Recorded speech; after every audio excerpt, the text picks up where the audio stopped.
I'm afraid it's me again.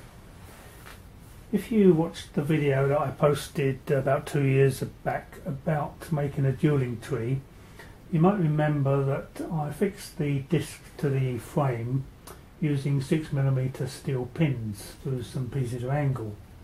Well, I did warn you at the time that I'm not that great a professional engineer, so what has happened over the past 2 years is I've found that that system really doesn't work too well. The reason we used these pins was we needed to get the discs off fairly easily so that we could hide them away and stop them getting stolen. But what we found in practice is that two things really. Firstly, the pins tend to bend, making them difficult to get out. Secondly, people lose the pins, so sometimes you get to the range and find that you don't have enough pins to put the dueling tree together.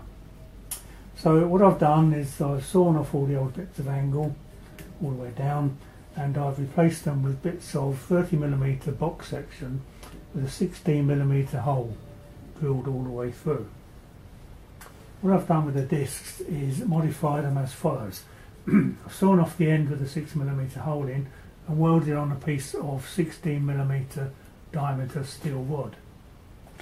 So to mount the disc now, all you need to do is put it on there, drop them in, like so.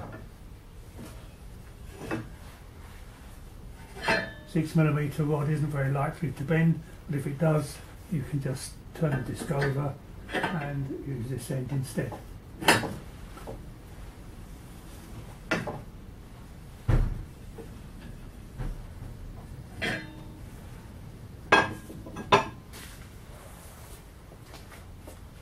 I've also made some accessories which I hope will make the frame more useful.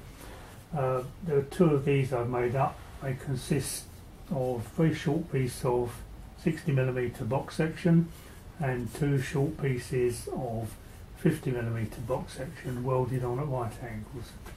This will slip over the end of the rack like so, and then two legs slot in like that. And the same goes on the other end of the rack, and it's mounted horizontally. I'll show you how this is used when I've cleared a bit more space in the garage to lay it out.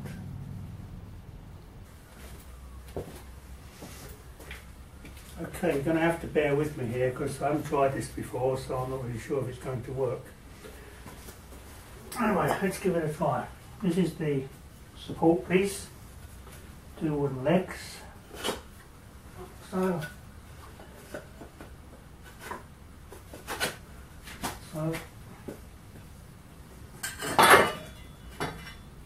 and I need to put the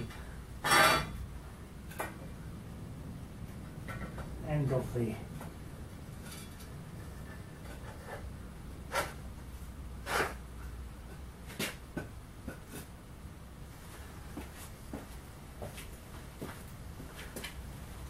so far so good.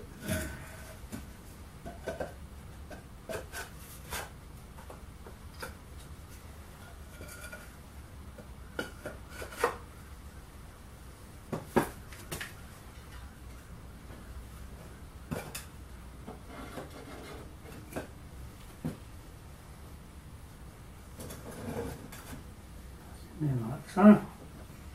Move this one along a little bit of support.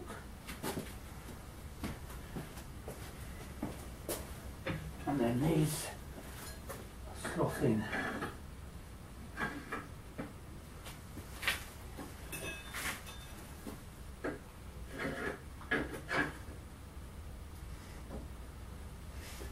It's all going remarkably well.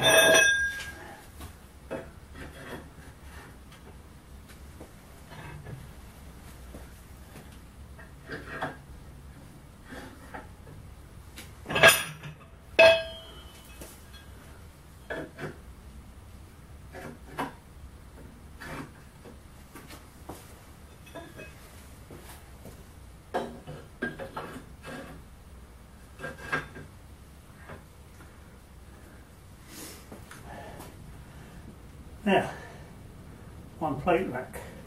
Now what you're all wondering, and so am I, is what happens when one of these is knocked down. Does it knock all the others down as well? Well, let's give it a try.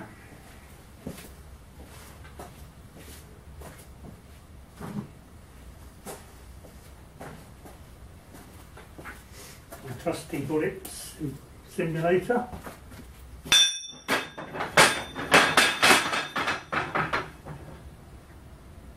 Yes, it does. Well, that was a bit of a disaster. What was happening is when hit, these discs were coming round and swinging all the way around and hitting the back of this frame, and the resulting vibration would trigger all the others. So I've come up with a temporary cure, which is still a bit of a work in progress, but it does seem to work. Watch.